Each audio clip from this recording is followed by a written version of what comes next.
మీరు ఈ వీడియోలో చూస్తున్నది ఇవి స్వీట్ కార్న్ ఒట్టి గింజలండి. ఇవి ఇప్పుడు మన సైడ్ కూడా బాగా పండిస్తున్నారు కాబట్టి మనకి ఇవి ఎక్కడ చూసినా దొరుకుతున్నాయి. వీటిని నేను పడే 120 రూపాయలని 2 పళ్ళు తీసుకున్నాను. వీటిని పురుగు పట్టకుండా బాగా ఎండపెట్టి ఓ డబ్బాలో పోసి పెట్టాను. ఇవి ఇంట్లో ఉంటే పిల్లలకు ఎప్పుడు కావాలంటే అప్పుడు ఫ్రెష్గా మనం పాప్కార్న్ వేడివేడిగా తయారు చేసి ఇవ్వచ్చు. ఇవి బయట కొంటే 50 రూపాయలు 100 రూపాయలు పెట్టినా ఒక రోజుకే అయిపోతాయి. అదే ఇంట్లో గింజలు తీసుకొని పెట్టుకున్నామంటే మనము 5-6 నెలల పాటు రోజు పిల్లలకు ఈ స్నాక్స్ పెట్టవచ్చు. కేవలం పిడికెడు గింజలకు ఇంట్లో వాళ్ళందరూ కూడా ఇవి స్నాక్స్ తినవచ్చు. ఇవి చేసుకోవడం కూడా చాలా ఈజీ.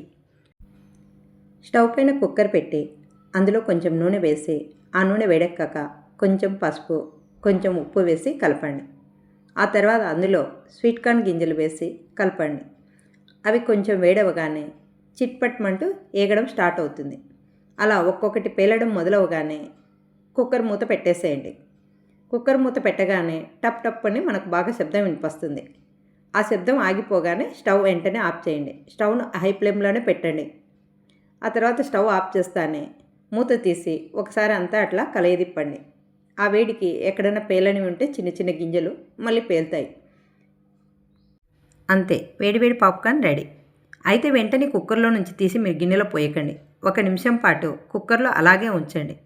స్టవ్ ఆఫ్ చేసిన తర్వాత కుక్కర్లో అలాగే పెట్టడం వల్ల ఆ వేడికి కొంచెం అవి బాగా కరకరలాడుతాయి.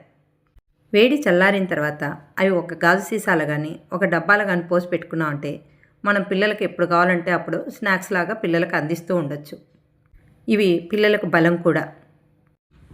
ఇలా గింజలు మీరు ఇంట్లో పెట్టుకున్నారంటే పిల్లలకి ఎప్పుడు కావాలంటే అప్పుడు మీరు వేడివేడిగా పాప్కార్న్ తయారు చేసి ఇవ్వచ్చు.